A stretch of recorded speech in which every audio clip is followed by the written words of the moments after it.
नमस्कार। मैं आपका सूत्रधार आज आप लोगों को आज के नाटक चरित्रवान भरत के माध्यम से अपने देश का नाम जिन 3 भरतों के नाम से पड़ा, उनमें से रामायण के अंतर्गत निसीम भ्रातृभाव वाले राज ऋषि भरत के चरित्र को दिखाऊंगा। आइए देखते हैं।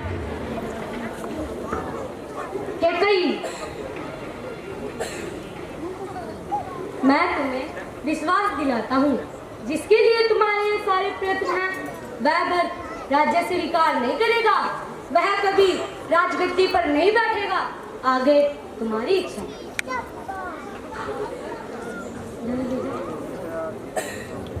माँ केकई माँ आयुष्मान। माँ पिताजी ने राम को वन में भेजा। इसका कारण शायद इशाको कुल के राज्याधिकारी के मन में कुछ भ्रष्टता आई होगी, अन्यथा पिताजी की भी क्या मजाल कि वे राम को वन में भेजे। राम को इसके लिए वन में नहीं जाना पड़ा। यदि राम चित्रभ्रष्ट होता तो संविधान के अनुसार से जाना पड़ता, परंतु वे राज्य मिले, इसके लिए मैंने राम को जंगल में भिजवाया है। भरत, तुम्हारे लिए मैंने इतना परिश्रम किया है। क्या माँ, ये तुम क्या बोल रही है? इसका मतलब राम तो चरित्रवान ही है, मैं ही केवल चरित्रभ्रष्ट हो गया हूँ। सीधे रूप से नहीं तो उपरोक्त रूप से परंपरा का दोष का स्पर्श हुआ है। अनंत काल तक क्यों कहेंगे कि जो झगड़ा इशाको कुल में 10-15 पीढ़ी से नहीं हुआ, वो भरत के लिए निर्माण हुआ। झगड़े का कारण मैं समझा। तो मुझे ही ताने सुनाए जा रहा है, तेरे लिए तो मैंने इतना सब कुछ किया है। माँ, जो तुम्हारे मन में जो मेरे लिए ये विचार आए, ये मेरा दुर्भाग्य समझा जाएगा। आज के बाद मैं इस कक्ष में कभी कदम नहीं रखूंगा, कदम नहीं रखूंगा। रुको भर, पुत्र रुको।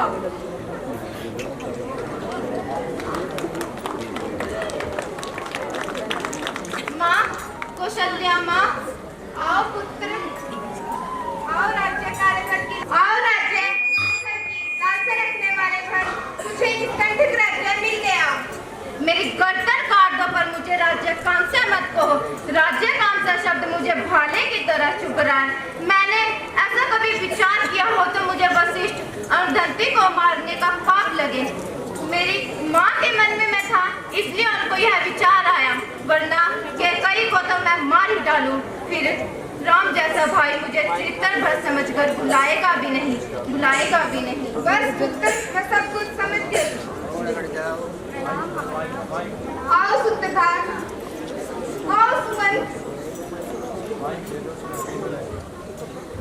महाराज, मैं मंत्रिमंडल की तरफ से आपको यह सलाह देता हूँ कि कृपया आप राज सिंहासन पर बैठिए, वरना राज्य में अराजकता पैदा हो जाएगी। बड़े भाई को दूर रखकर मैं गद्दी पर बैठूं, यह इशाको कुल का कुलव्रत नहीं है। जो बड़ा भाई कुलव्रत के लिए जंगल में गया है, उसे बाहर रखकर मैं गद्दी पर कदापि नहीं बैठूंगा। अयोध्या की गद्दी पर तो केवल राम का ही अधिकार है। मंत्रिमंडल ठीक कह रहा है। हम ऋषि सत्ता ने भी मिलकर यही फैसला लिया है कि तुम ही राजगद्दी पर बैठो। माफ करना भगवान, मैं राम को वापस लेके आऊंगा। मैं भी तुम्हारे साथ चलूंगी पुत्र। देखा आपने कैसा शुद्ध अंतःकरण का चरित्र भरत का है, लेकिन फिर भी उसके ऊपर कालिमा लगती ही जाती है। वन में राम को लेने के लिए वो गए, लेकिन कोई उनको समझ न पाया। बार बार प्रक्षेप उनके ऊपर होते रहे। आइए देखते हैं।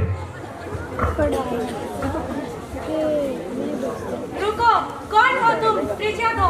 मैं अयोध्या के राजा श्री राम का छोटा भाई भरत हूँ। अच्छा, तो तुम वही भरत हो जो मेरे प्रिय मित्र राम लक्ष्मण को मारने के लिए वन में भी आ गए।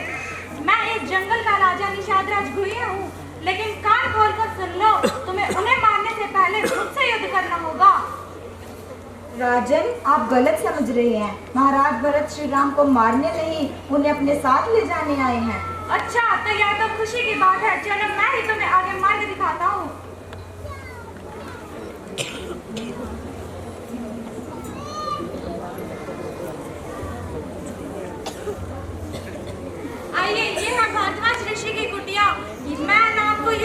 गया था।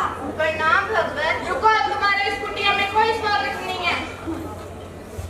प्रणाम उन्हें। आप गलत समझ रहे हैं। भरत राम को मारने नहीं, अयोध्या वापस ले जाने आया है। अच्छा, तो ऐसी बात है, मेरा सारा तख्त तुम्हारे पीछे है।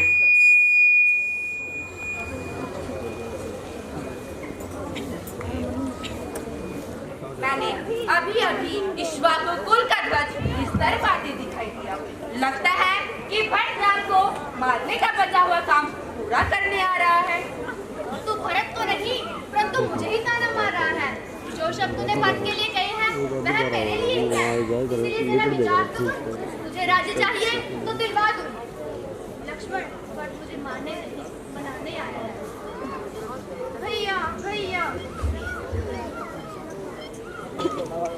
लो भरत, तुम्हारी जगह मेरे चरणों में नहीं, मेरे हृदय में है। लक्ष्मण, प्रणाम माते।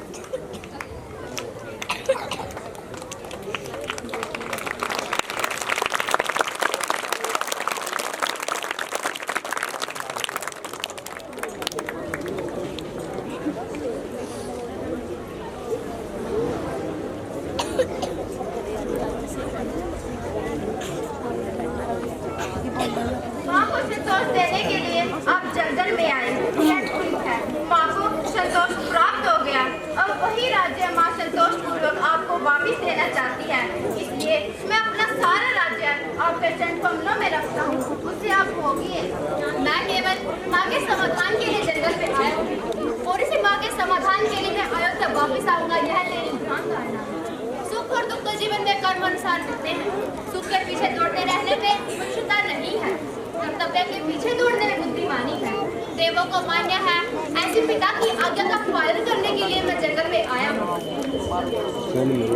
पिताजी वृद्ध हो चुके थे और उनकी बुद्धि स्त्री के अधीन हो जाने से उन्होंने ये शब्द कहे, क्या स्त्री मोहित हुए राजा के शब्द माने। ठीक है, आप मेरे साथ चलकर अयोध्या की अनाथ प्रजा का रक्षण कीजिए। जिस समय राजा ने आदेश दिया उस समय में सामान्य प्रजाजन था और सामान्य प्रजाजन के रूप में ही मैं जंगल में आया हूँ। पिता के नाते और राज्याधिकारी होने के नाते उसकी आज्ञा का श्रद्धान करते हुए मैं जंगल में आया हूँ। भाई भरत, तेरे जैसे शासन अधिकारी राज्य में मौजूद होते हुए प्रजा अनाथ कैसे हो सकती है। भरत, पिता मोहित हो गए थे। ये शब्द तेरे जैसे सुविज्ञ एवं बुद्धिमान पुत्र के मुझे शोभा नहीं देते। भरत, वही पिता गुरु तुझे राज्याधिकारी नियुक्त करके गए हैं, इसलिए तू राज्य संभाल। आप मेरे साथ नहीं चलोगे तो मैं उपवास करके अपने प्राण त्याग दूंगा। तो कर्तव्यच्युत, आज्ञा भंग और उपवास करके मर जाना, ये तीनों दोष तुझ पर लगेंगे। तू कर्तव्यच्युत हुआ है, तूने आज्ञा का भंग किया है और अभी मरने का तीसरा पाप करने को तू तैयार है। क्या हमें मरने का अधिकार है? देवसर करने का हमें अधिकार नहीं। यह थे तो प्रभु की देन है, इसे त्यागने का हमें अधिकार नहीं। यह सब तेरे जैसे धर्म परिषद के मुख से शोभा नहीं देते। अनेक दलीलें दी और अंत में राम भगवान भावनावश ढीले पड़ गए। उनका हृदय भरत का प्रेम देखकर विचलित हो गया। वे भरत के आंतरिक भाव को समझ गए और तुरंत ही वचन दिया कि 14 वर्ष माफ होते ही 15वें वर्ष के प्रथम दिन मैं राज्य संभालूं।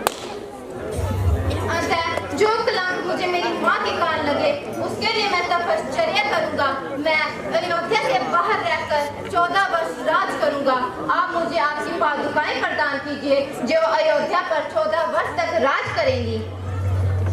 ऐसा झगड़ा संसार में देखने को नहीं मिलेगा।